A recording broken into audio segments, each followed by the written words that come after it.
Yes, good morning again. This is Ferdinand Bakiling dito po sa Raw Ecosol Forestry Support Service.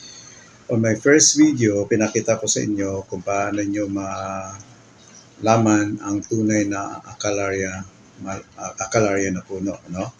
Just for this example, yung ating unang pinakita ay yung Acalaria sinensis. Ito po ay galing pa po sa Malaysia at pinakita natin sa inyo kung paano malaman sa balat pa lang kung yan ba ay tunay na Acalaria.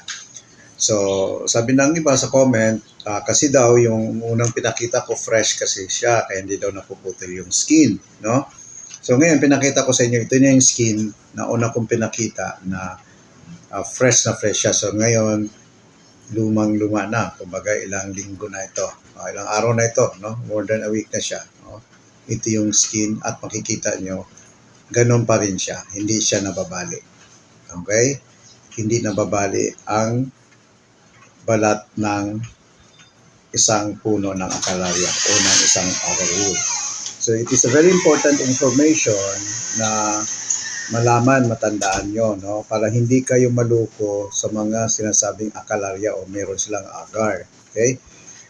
Minsan, ilang beses kahit dito sa Mindanao, pinapakitaan ako ng agar. Agar daw yun. Pero yung pala, hindi siya po agar. Ang akala lang nila, agar yun. Pero hindi po siya talaga agar.